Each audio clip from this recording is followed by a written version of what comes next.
Hey, leader. Welcome to Stop, Drop, and Roll, the podcast dedicated to empowering you at the intersection of work and home in leadership, with or without the title. I'm Jen Caceres, here to meet you right where you are and help you intentionally grow as you reflect, observe, listen, and evolve along your leadership journey. Welcome back to Stop, Drop, and Roll, the podcast dedicated to everyone with or without a title in leadership. I'm Jen Caceres, and I want to express my gratitude to my guest today. I've got Rachel Radway with me. Welcome, Rachel. Thank you, Jen. I'm so glad to be here. Thank you for having me.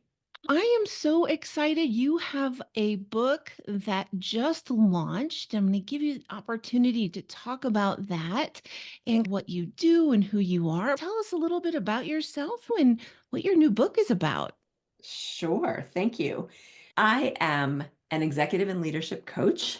I have a little over 25 years of experience in the corporate world in a lot of different roles in a lot of different industries. And a few years ago, I decided to do something I'd wanted to do for many years, which was to get my coach training and certification. Now I work with highly achieving, highly perceptive women. Some identify as highly sensitive, some as neurodivergent, some don't, who are looking to get out of their own way and learn to lead with confidence, clarity, and authenticity, and without burning out. And I have a book that just came out, as you mentioned, a few days ago.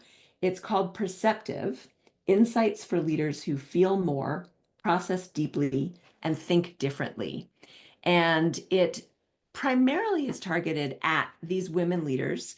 I love the way you said in the beginning, with or without a title, because that's the way I look at it as well, who may have struggled with various challenges throughout their lives and at the same time know that they are smart and they are competent and they have achieved successes and they're trying to figure out how to better leverage their gifts and handle some of those challenges more effectively.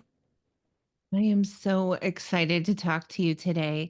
I don't know about everyone else listening, but the new word that I have seen over and over, and reading a little bit of your book already and understanding a little more, is the word neurodivergent. And I know it's been around, but it feels like, and I could be wrong, it feels like it's kind of a new buzzword. It's something that's out there a little bit more frequently, at least in some of the things that I'm reading. So I'm excited to dive into some questions that I've created for you. And I'd love for you to maybe just start off with explaining what that is. No, you're right that it has been around for a little while, but it is also becoming newly heard and understood. And there's still a lot of confusion around what the word means. If you think about divergence, diversity and divergence, the neuro has to do with your brain and your nervous system. It's not just the brain, it's the entire nervous system. The way that diversity looks at all kinds of forms of diversity in the human race. So it could be, gender diversity and sociodemographic and racial diversity and a lot of other aspects to who we are. There is also diversity and divergence in the way our brains and our nervous systems work. There's definitely some stigma associated with the term. One of the reasons is that there's a lot of othering that can happen when you look at anything that is diverging from a so-called normal or typical, right? So there's also a term called neurotypical. It's a term that I don't use very often and I don't like because what is a typical brain or a typical nervous system? I'm honestly not sure I've ever met one or met someone who has one. The idea of neurodivergence is someone or a group of people, a population, whose brains and nervous systems diverge from that normal or that standard. That said, there is a growing population that is very identified with this word and that proudly takes it on as We are different. We think differently. We feel differently. All kinds of research has shown, and as you know, I think this is something you talk about too, that teams that incorporate diverse thinking are shown to be more productive, more engaged, generally more effective in the work that they do. It's the same thing when you have neurodiversity. All of our brains are different, technically, so no two brains are the same. But neurodiversity and neurodivergence really just means that there are populations that think a little bit more differently and may feel differently, and their nervous systems and their brains respond differently to their environments.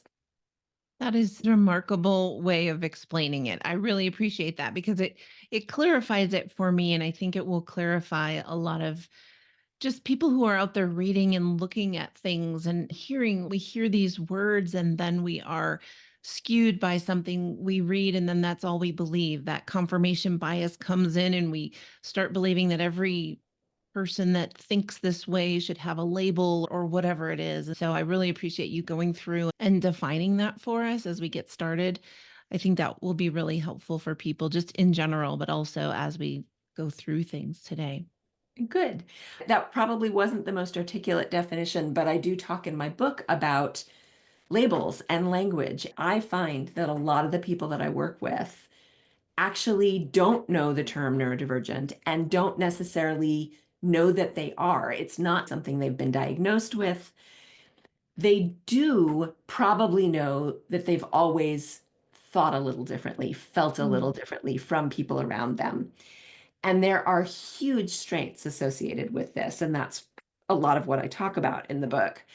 The more that I work with people and get to know them and their gifts and their strengths, the more that they understand that thinking differently and feeling differently really is an asset, not a liability. And some people have gone and gotten assessments after that. There are some things that you can be assessed or diagnosed for, and some other things that really aren't diagnoses or assessments that all fall under the larger umbrella. But the most important thing is it's not about the labels, it's about understanding yourself and giving yourself grace and understanding other people, and that there is this difference that exists among all of us. As we get into the stop, drop, and roll concept, the first thing that we always do is stop. We pause. And today we're going to learn something new from a new perspective. I am going to encourage everyone to drop.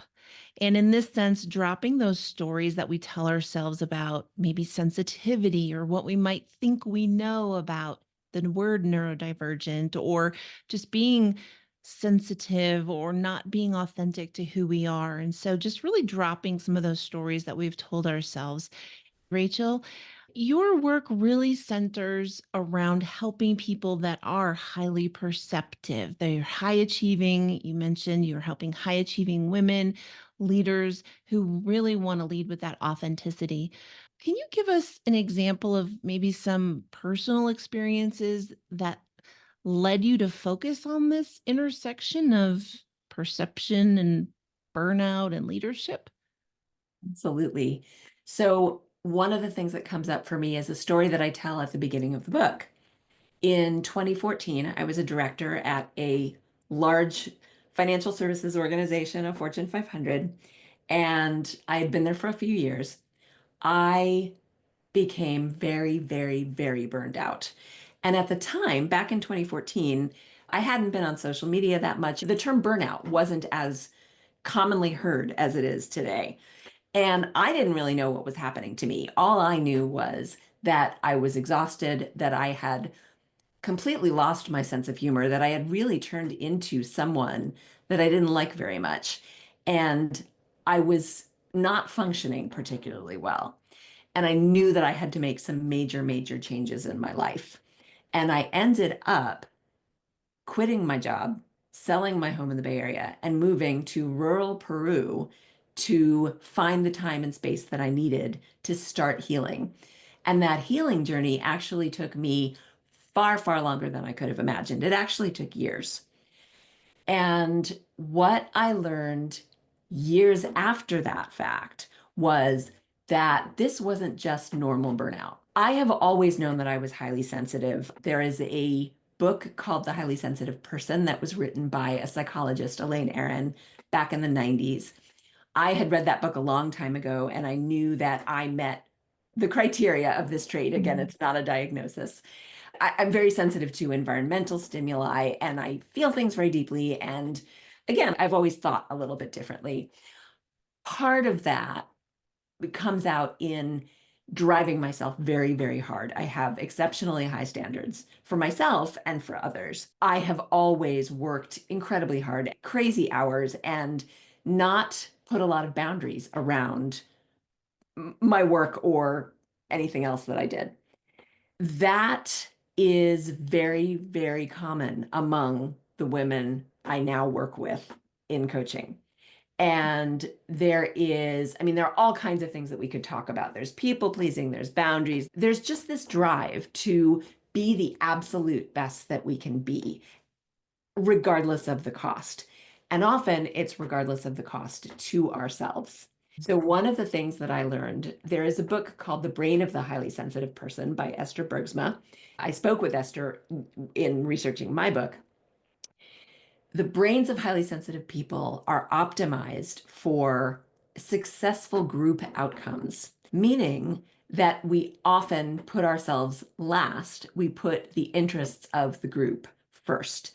And that won't come as a surprise to especially any women who are mothers and partners and spouses, and also leaders in the corporate world or in entrepreneurship or whatever it is that they do. You're taking on a huge number of roles, serving a huge number of people, and often we are the ones who get the care last, right? We don't take care of ourselves. Right.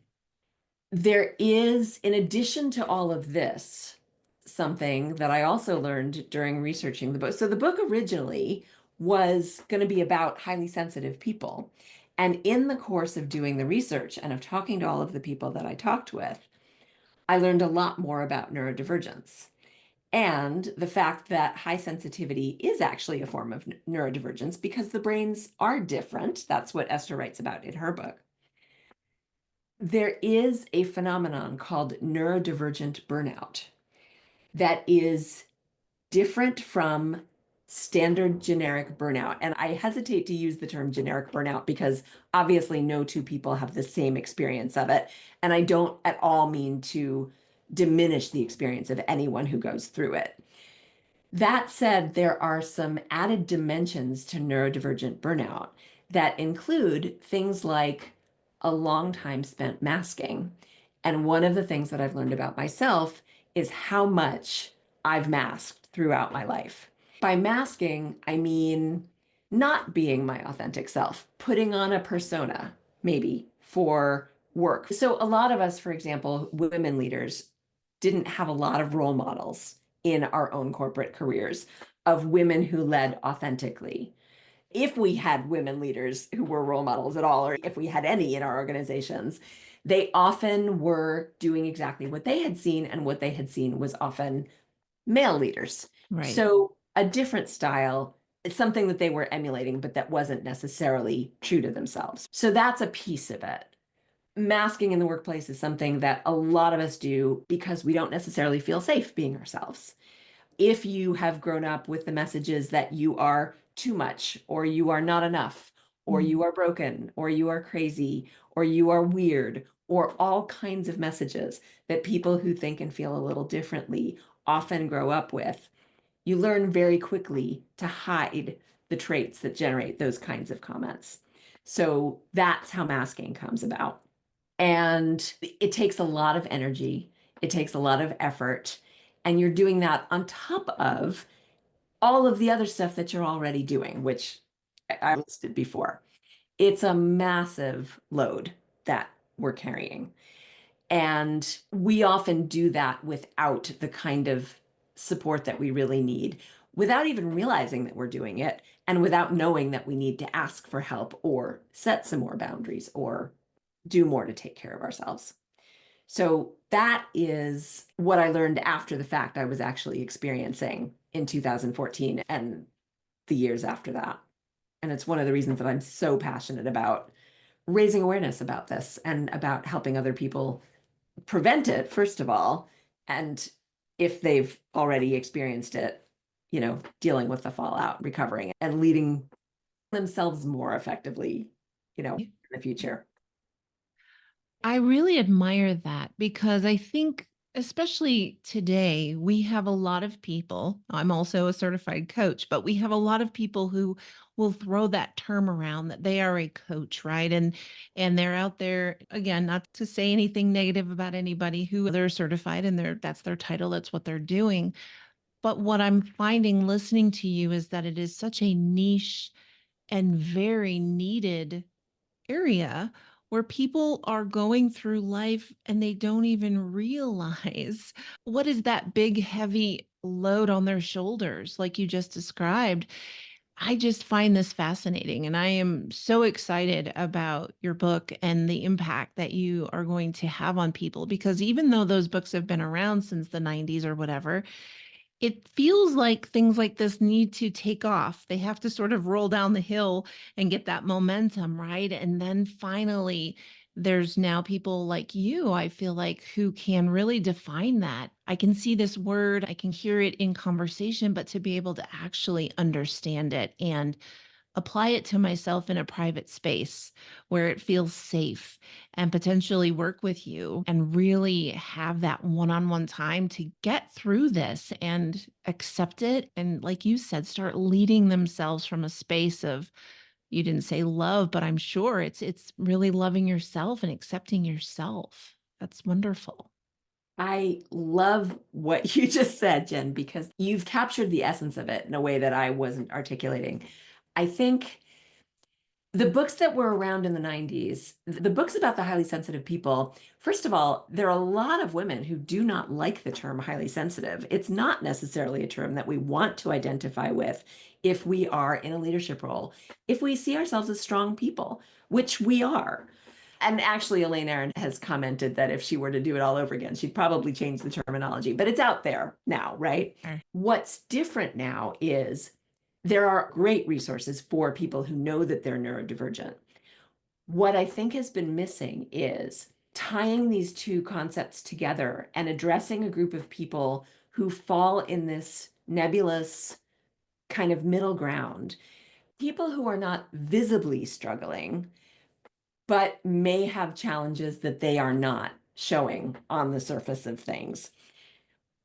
What fascinates me is when I first got my coaching training and certification, I knew I wanted to work with women leaders, but I didn't have a particular niche. Looking back, every single client that I attracted at that time falls into this group. And I don't think any of them knew it at the time. Mm. None of them identified as highly sensitive. They knew they had certain sensitivities, maybe, but none of them had been diagnosed with anything. None of them were familiar with the book I was talking about. They just knew they were super smart, high achievers, really driven, constantly felt like they were capable of more Mm. and, wanted to be able to give more and serve the world. And they were struggling with certain things. So, learning about why it is that we struggle with these things and how we can give ourselves some grace. That's one of the most important things that I've learned for me. And I'm still learning. It's a journey. I'm still hard on myself. And my clients very definitely still are, but they are learning. And we are all giving ourselves grace that we didn't before. It's like the put your own oxygen mask on first before you can put it on the people that you're traveling with. If we don't take care of ourselves, we're not going to be around to take care of anybody else. So, really helping people, as you were saying, learn about the different traits Mm. and that there are things that they might not really have recognized about themselves that other people certainly wouldn't have. It is an amazing journey. That's really fascinating. It really is. What would you say in regard to still reflecting? What misconceptions do leaders often have about people that are highly sensitive or maybe neurodivergent in the traditional leadership role? There are several. As I mentioned, the term sensitivity is often thought of very negatively. I actually did a quick poll on my private Facebook page about this to ask what people thought when they heard the term highly sensitive in a personal context. And I heard things like need to tiptoe around them, difficult to work with, can't handle their emotions. I mean, there was a whole slew of really, really negative terms that came out. There were some positive ones too, but on balance, what really struck me was the negative ones. People who don't have this lived experience themselves may think of very specific examples when they hear the terms that we're talking about. And often, what's interesting is that those examples are not representative. There are people who go around telling everybody that they're highly sensitive, and really they're just whining about stuff and they just want everybody to accommodate them. Now, most of the women that I know who are highly sensitive would never talk about it. And in Mhm. fact, go to great lengths to hide their sensitivities and to make sure that they're accommodating other people. There are all kinds of things we could talk about that go off in a different direction. But on the neurodiversity side and neurodivergence, until really fairly recently, terms like ADHD and autism and dyslexia all suggested very specific things and very specific people. And this is still a huge problem in the medical community. So I talked to two different doctors when I was looking for an ADHD diagnosis. The first doctor did diagnose me with it, but I had some questions about his process. And so I also had to change insurance. So I went to talk to somebody else. The second doctor I talked to asked me two questions. The first was, were you hyperactive as a child? And the answer is no. The second was, did you do well in school? And the answer is yes. And according to him, that meant I was dismissed. There was no possibility in his mind that I could have ADHD based on that. So, welcome to 1985, right? Right. That is exactly the image that we have, the young white boy who is diagnosed with ADHD based on those specific traits. And what we now know is ADHD can look very, very, very different than that, especially in women, in older people, adults. And it's not something you grow out of. You've had it since you were born and you have it, all the way through adulthood, but it can also change throughout the course of your life in terms of the way that it manifests. Another thing I've learned, hormones have a huge impact, and different stages of life can have a huge impact in terms of hormones. So, perimenopause and menopause can actually exacerbate ADHD symptoms in women. And it is one of the reasons why so many more older adult women are starting to get diagnosed because suddenly they're facing symptoms that either they never recognized before or are just coming out a lot more strongly than they ever were before because of the hormonal changes. So, this is something that, again, the medical community, for the most part, has not caught up with it. And it makes diagnoses difficult. We went way off from your original question with impressions and leadership, but I think it kind of comes full circle that there are a lot of misunderstandings about what neurodivergence looks like, how it can manifest, what people need, in terms of support or anything else. There's a saying in the autism community, if you've met one autistic person, you've met one autistic person. And that can be extrapolated to any form of neurodivergence. If you've met one neurodivergent person, you've met one neurodivergent person. And what we do know today is that there are all kinds of amazing gifts and strengths that neurodivergence does bring to leadership and to organizations in general. Right. And I love looking at it through that lens. It does feel like today there are more and more labels put on so many things to I don't know. It depends on the person and it depends on what they're trying to achieve. If it's just understanding, I want you to know that I have this and that this affects me. If it's I'm trying to get into something or out of something or whatever the story is, it may be used in a different way. Really understanding the truth behind it, I think, is wonderful. And I don't mind getting off track of the questions. It's no problem at all. So, I do that. yeah, no, it's good. It is great.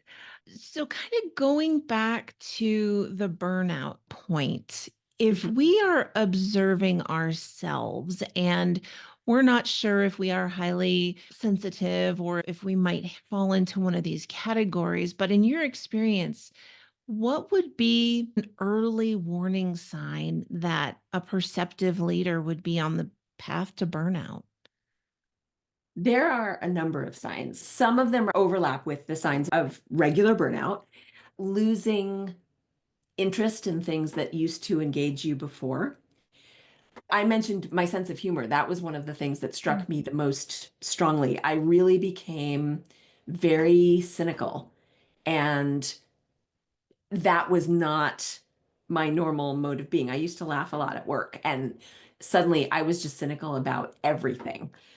Fatigue, chronic fatigue, general listlessness, or ongoing health problems that weren't there before, and starting to not function the way that you knew you could function before. Brain fog, more distraction, lack of clarity, just not being able to carry out some of the things that you know you would have before.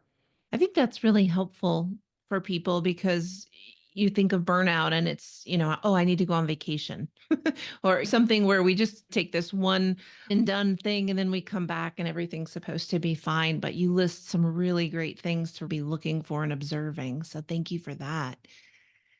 Definitely a change in personality, you know, Okay. is clear, and the feeling of just not functioning the same way. And that is fairly apparent for high achievers because when you go from stellar performance to barely making it, unfortunately, at that point, it's a little bit later in the process than you want it to be, but at least there's a sign. Right. That's huge. As I go into the listen portion here, really just thinking about how we're listening to ourselves or listening to others. As you work with people and you're helping these leaders cultivate that clarity and get that confidence in themselves, depending on how they're feeling, how can listening to your own inner signals instead of all of the noise that's out there, how can that help them change the way they're leading? I love this question because I think it's one of the things that those who have grown up being given those messages that I mentioned before struggle with the most. So I believe that people who are highly perceptive have very, very strong intuition. Often we've been taught not to listen to it.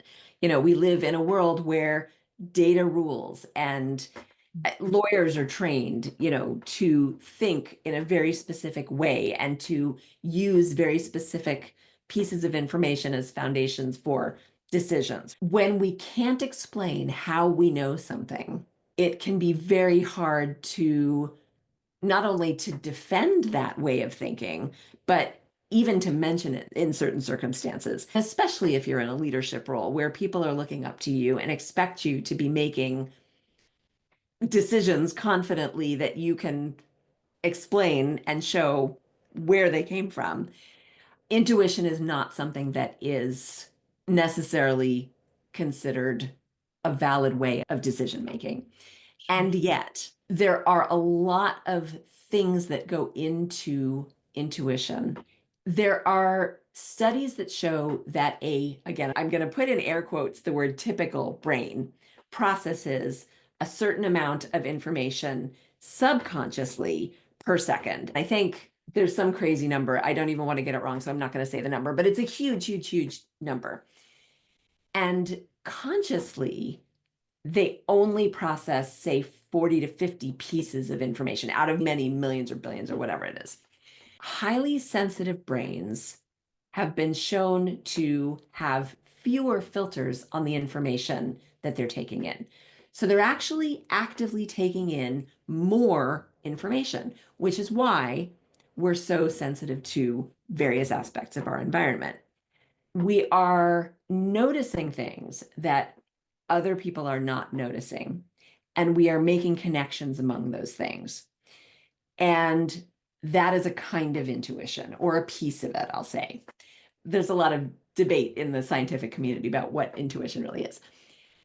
But we are constantly taking in information and processing it.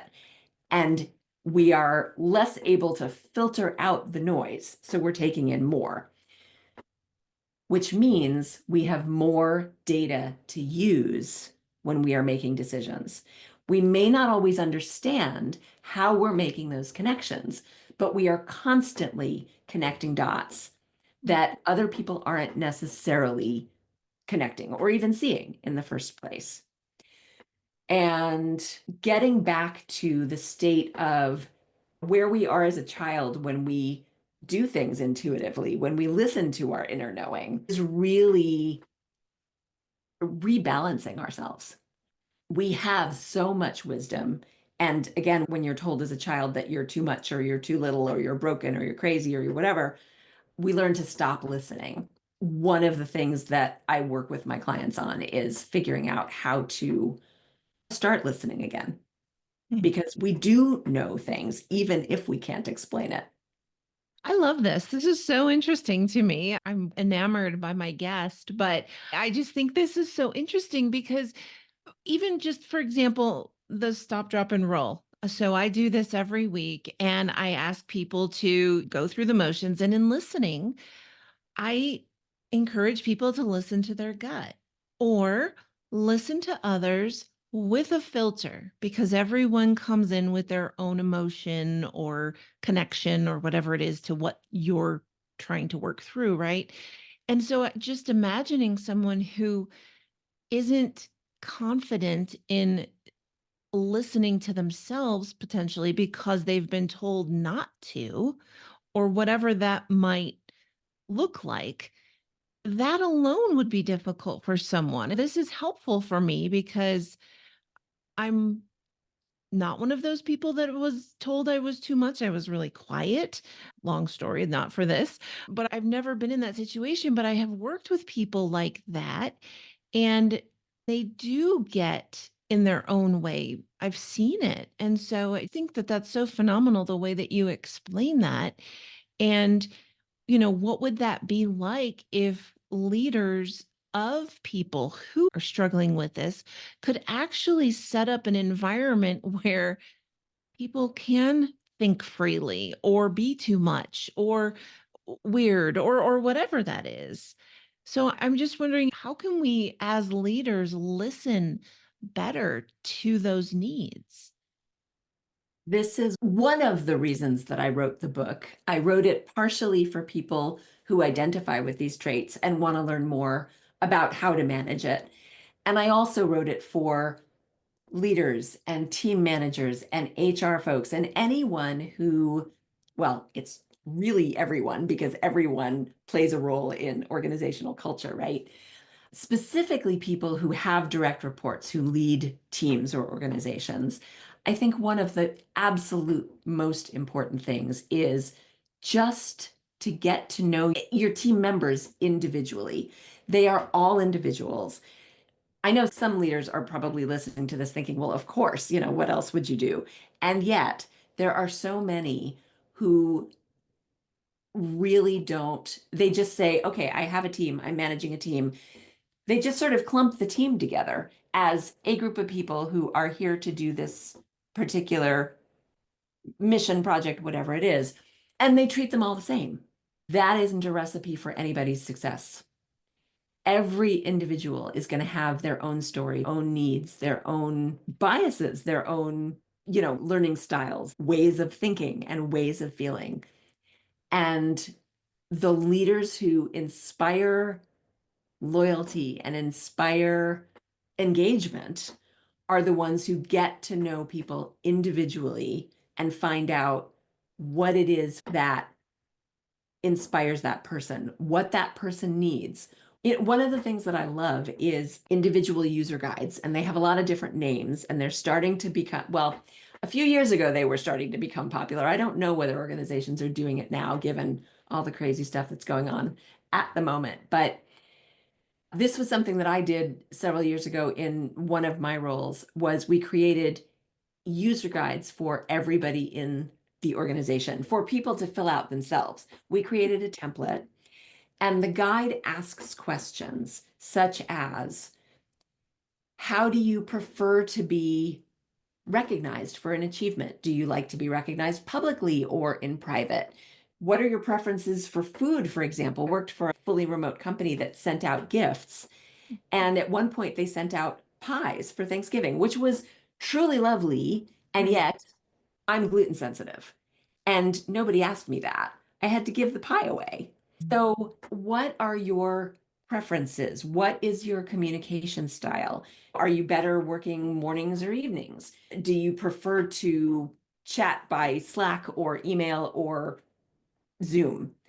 All kinds of questions that had to do with style and approach and communication. And then there were more personal things like, what would you like people to know about you that they probably wouldn't by looking at you or talking with you? And there was a lot of opportunity to get as personal as you want to get. And we had everyone on the team do it, and we put them in a shared space so that everybody currently on the team could look at everyone else's, and especially the managers. The managers had to look at them and, understand what made up the people on their team. And it was part of the onboarding process too. So people who joined the team would fill out their own, and look at the ones of the other people on the team, or at least people that they would be working with and interacting with. And I think it's an amazing leadership tool. That is. That really is. That goes into all of the things that personalize things, right? And of course, this concept is to take it even further than that, to really understand the person, not just get to know them, but really understand them. But that is where we are. We are no longer in that space of just, I'm going to hire a team and we're going to do this project and move forward. And I've used this a lot, and I'm sure you have maybe referenced it too. For people who have kids, you don't treat all your kids the same way. And, not referring to our employees as kids, but we do want to develop them. We want them to grow. We want them to be the best, to support the team, to be the best they can be. It all goes hand in hand. It totally makes sense. Absolutely. And everybody has their own motivation just for doing well in their jobs, right? So understanding that, Right. one of the things about neurodivergence is that if you take ADHD, for example, a lot of people will not do something just because you tell them to do it. A lot of people will not do something just because you gamify it. That isn't necessarily going to motivate them. So getting to know each person Yeah. and what really makes them tick and what is going to be an effective inspiration or motivator for them is Right. going to be beneficial for everyone. Yeah. I love that. Wonderful idea if people aren't doing it. So the last step in stop, drop, and roll is to evolve. And I always encourage people, we can start with something very small. So I have a question. What small but powerful shifts could leaders make to better honor their own perceptiveness without feeling like they have to mask up or be the tough person? I think it starts with where you feel safe, revealing a little bit more of yourself when you can do that, especially for those who do spend a lot of time masking and adhering to some sort of persona that they feel is the acceptable leadership persona in their organization. To find ways to speak up when they feel safe doing it that they might not have before. So, going with your intuition, for example, when it might indicate a different decision than someone else has suggested, even if you can't explain exactly why. And that's a really hard thing to do. Maybe that's not the smallest step you can take. I'm trying to think of smaller steps. That might be a really big one. Boundaries is another one, and boundaries can start small. Going back to what we were talking about at the beginning with we tend to drive ourselves really hard. Start setting small boundaries in places that you haven't before. Stop work at 5:30 or 6 o'clock or whatever feels good to you. We all know the work is never going to end. It's going to Right. be there tomorrow. Do something different and shut down and go do something that brings you joy. Go take a break, take a walk, work out, or whatever it is that is completely unrelated to work that signifies a shift from your work life to your personal life and start implementing more of those boundaries. That's an area that a lot of us really struggle with. And that can help, and that can lead to some of the bigger steps. Wonderful. I think that's great advice from whatever side you're listening from as a leader in general, but also very specifically around this so that you aren't burning out to that place where your whole personality could potentially change and really uproot your life. So, if you could give maybe just as we wrap up here, one piece of advice to a highly perceptive woman who is listening and they're just stepping into leadership. Maybe they're a brand new leader or brand new leading teams. What would one piece of advice be that would really support them?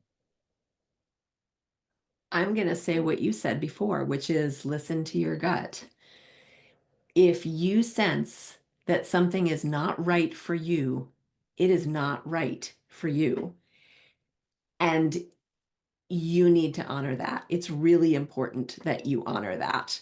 And too many of us are afraid to honor that for whatever reason. Try to get past the fear. I talk with people about this when I'm working with clients. What is the worst possible thing that could happen? And a lot of us tend to catastrophize. We can be really good at that. The reality is never as bad as we think it's going to be. And the likelihood of the really bad outcomes is very low. Sometimes we're surprised by what a great turnout we actually get. But listen to your gut and honor what you feel and what you hear and what you sense for yourself because nobody else can do that for you. It is the one thing that you have to do for yourself. So true. No one else knows what you're feeling. Love that. Rachel Radway, where can we buy this wonderful book, Perceptive? The book is available pretty much wherever your favorite online bookshop is. So it's on Amazon, it's on Barnes and Noble, it's on myfavoritebookshop.org because you are also supporting independent bookshops by shopping there. Perfect. Wonderful. How can readers or listeners work with you? So I work with people one on one and in small groups with women leaders. And I also consult with companies and organizations, and they can contact me on LinkedIn. I am one of very, very few Rachel Radways in the world. And they can also find me at my website, which is RER, my initials, coaching.com. So RER coaching.com. All right. Thank you so much for your time today, Rachel. This has been a huge growth opportunity, I think, for all of us listening, just to really understand the misconceptions and the definitions. And now we have an opportunity to go out and buy your amazing book. So thank you so much for being with us today. Thank you for having me. For all of you listening, I will be with you next week. Thank you so much. I hope you're feeling inspired and encouraged as you reflect, observe, listen, and evolve through whatever you need to today. Remember, true leadership starts within. For more resources, visit perpetualcapacity.com. Until next time, keep growing and leading on this journey we call life.